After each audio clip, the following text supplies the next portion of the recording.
మంది భారతదేశం విభిన్న సంస్కృతులకు, విభిన్న మతాలకు పిల్లరా కేరళ బిందువుగా ఉంటా ఉన్నది పిల్లరా. అయితే పిల్లరా, కొన్ని సంవత్సరాల క్రితం విలియం కేరీ గారు మన భారతదేశానికి వచ్చాడు పిల్లలు.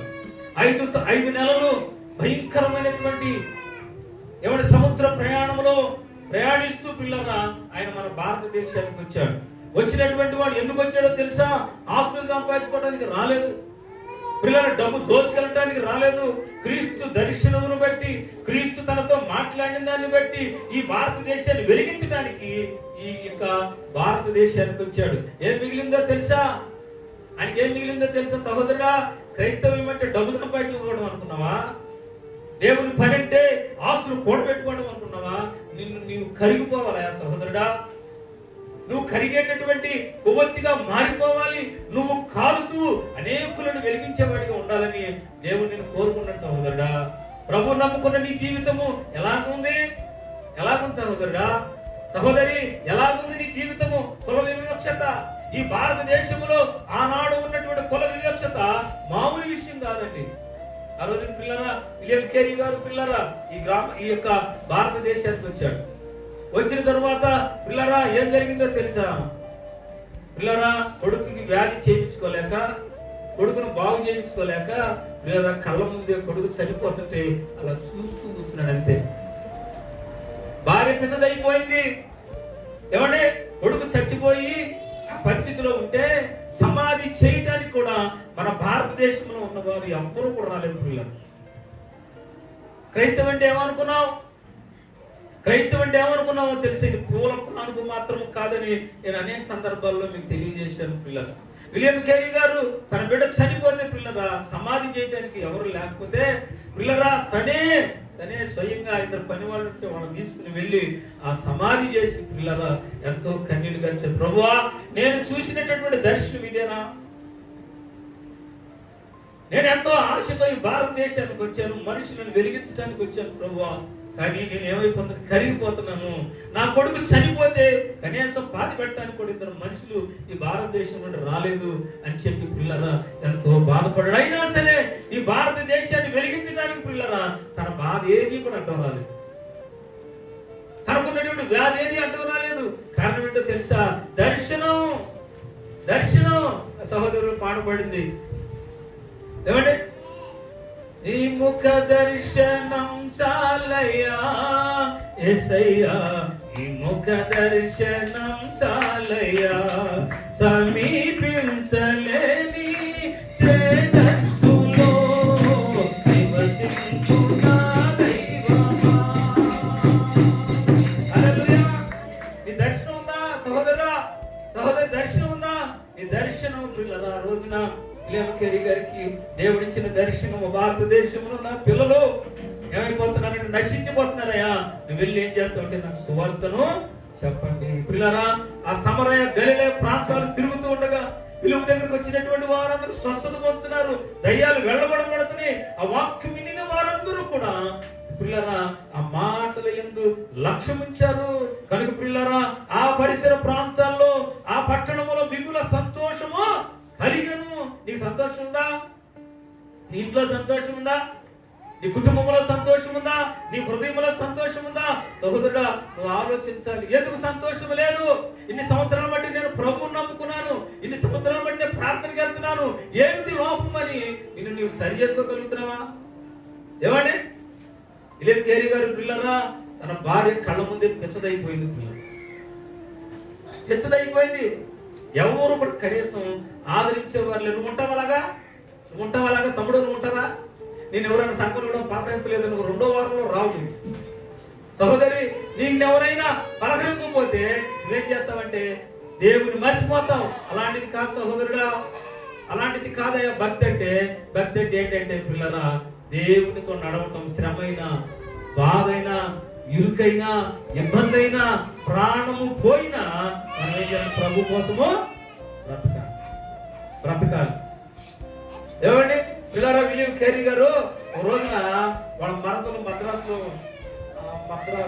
కలకత్తాలో ఉంటే ఒక రోజున వెళ్తా ఉన్నాడు.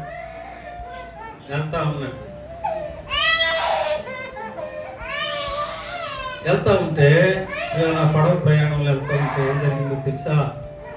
అలాగే వెళ్తా ఉంటే అక్కడ ఒక సమాధి కార్యక్రమం జరుగుతాం. సరే అక్కడ అంతా అమరమరగా ఉంటుంది, డబ్బులు మోగేస్తా ఉన్నారు. ఆ కార్యక్రమానికి చాలా మంది అక్కడ గుమిగూడి ఉన్నారు. ఆ సమయంలో ఆయన అలాగా వెళ్తా ఉంటే అక్కడ సమాధి కార్యక్రమం జరుగుతా ఉంది. ఆ సమాధి కార్యక్రమంలో ఏం జరుగుతుంటే పండు ముసలోడు చచ్చిపోయాడు. విన్నారా? పండు ముసలోడు చనిపోతే పిల్లలు అతని స్థితి మీద పేర్చారు.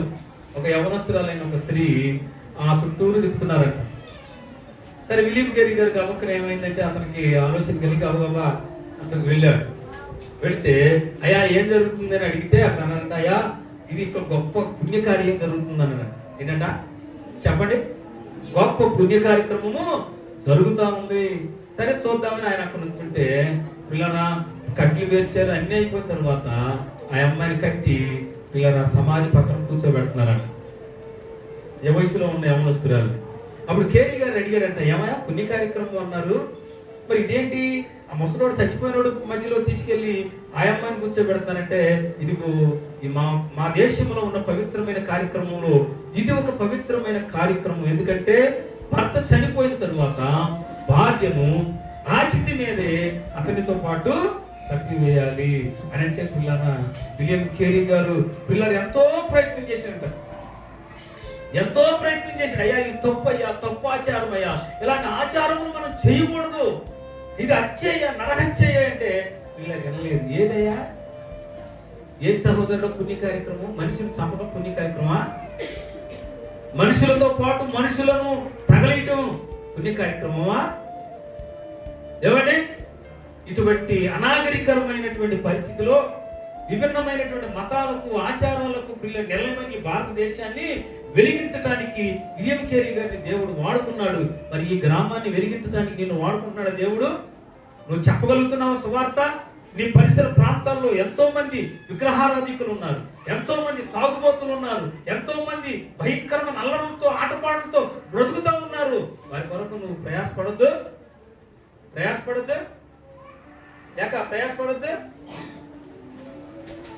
పిల్లరా మన ప్రయాస ప్రభునందు వ్యర్థము కాదని వాక్యంలో ఉంది. పిల్లరా మనం దేని కొరకు ప్రయాసపడుతున్నాం? పిల్లరా అందువలన ఏమైందంటే ఆ పట్టణములో మిగుల సంతోషము కలిగను. నువ్వు ఎప్పుడైతే వాక్యం వింటావో, ఎప్పుడైతే వాక్యం చదువుకుంటావో, ఎప్పుడైతే వాక్యానుసారంగా జీవించడానికి ప్రయత్నం చేస్తావో అప్పుడు నీ ఇంట్లో సంతోషం కలుగుద్ది, అప్పుడు నీ హృదయంలో సంతోషం కలుగుద్దు. ఏదైతే దేవునికి వ్యతిరేకమైనది ఉందో, ఏ అలవాటైతే దేవునికి వ్యతిరేకమైనది ఉందో, ఏదైతే చెడ్డది నీ మీద ఏలుబడి చేస్తుందో, ఏ పాపము నీ మీద ఏలుబడి చేస్తుందో, ఏ అపవిత్రత నీ మీద ఏలుబడి చేస్తుందో, ఏ దయ్యపు శక్తులు నీ కుటుంబాన్ని మీద ఏలుబడి చేస్తున్నాయో వాటన్నింటిలో నుంచి నువ్వు విడిపించగలిగినప్పుడు నీ ఇంట్లో సంతోషము కలుగుద్ది. సహోదరుడా, నువ్వు దేవుని సన్నిధికి రాకుండా నీ ఇంట్లో సంతోషము రాదు. నువ్వు రోడ్ల మీద తిరిగినంత కాలము నీకు సంతోషం ఉండదు. కారణం ఏంటంటే పిల్లరా, అదిగో సమరయ పట్టణ గలిలయ పట్టణస్తులందరూ కూడా ఫిలిపు చెప్పిన మాటల యందు లక్ష్యం ఉంచారు. ఫిలిపు లోక సంబంధమైన మాటలు చెప్పలేదు, లోక సంబంధమైన ఆలోచన చేయలేదు, కానీ సువార్తల గురించి చెప్పాడు, రక్షణ గురించి చెప్పాడు, మారు మనసు గురించి చెప్పాడు. పిల్లరా ఆ ప్రజలందరూ కూడా మాటల యందు లక్ష్యము ఉంచారు. కనుక నా ప్రియమైన దేవుడు బిడ్డ, నువ్వు దేని యందు లక్ష్యం ఉంచుతున్నావు? నీ సాక్ష్యం ఏమిటి? నీ స్థిరమైన భక్తి ఉందా? స్థిరమైన ఆలోచన ఉందా? స్థిరముగా దేవుని మందిరంలోకి వచ్చి నువ్వు ఆరాధన చేసుకునే క్రమమైనటువంటి జీవితాన్ని నువ్వు కలిగి ఉన్నావా? ఆలోచించి నీ పిల్లలను నువ్వు రక్షించే తండ్రిగా తల్లిగా నువ్వు మారిపోవాలి. ఈ రోజున నీ చుట్టుపక్కల ఉన్న వారికి సువార్తని చెప్పేటటువంటి సువార్థికుడిగా మారిపోవాలి. నువ్వు వెళ్తే ఏమంటే తమ్ముడు, మీరు సువార్త చెబుతుంటే మీరు పూలదండలేసి కూడా ఆహ్వానించారు మిమ్మల్ని. అక్కలు సువార్త చెప్పిన ప్రార్థన రెండంటే ఎవడన్నా కానీ మీకు సన్మానం చేసి రెండు మా ఇంటికి రమ్మన్నారు. చేదరింపులు ఉంటాయి, అవమానిస్తారు, బాధపడతారు. వాటన్నిటిని భరించి ఒక ఆత్మను నీవు రక్షించగలిగినప్పుడు పరలోకంలో సంతోషం ఉంటుంది, వారి కుటుంబంలో కూడా నీవు సంతోషాన్ని కలిగించే వ్యక్తిగా నీవు ఉంటావు. హల్లెలూయా, హల్లెలూయా. పిల్లలు మిగుల సంతోషము కలిగను. ఈ రోజున కుటుంబాల్లో సంతోషం లేదు. డబ్బు, పరపతి, ఓ లోక సంబంధమైన వాటి వైపు మనుషులు పరిగెత్తుతా ఉన్నారు. దేవుని మందిరం విడిచిపెట్టేసి, దేవుని సన్నిధి విడిచిపెట్టేసి, ఏమంటే ఆదివారం మర్చిపోయి, శనివారం మర్చిపోయి, దేవుని సన్నిధిని విడిచిపెట్టి మనుషులు ప్రయాసపడుతున్నారు. నీ ప్రయాస పిల్లరా ప్రభు నందు వ్యర్థం కాకూడదని నేను చెప్తున్నాను. పిల్లరా ప్రభు దగ్గర ఉంటే నీ ప్రయాస ఫలిస్తుంది సహోదరుడా.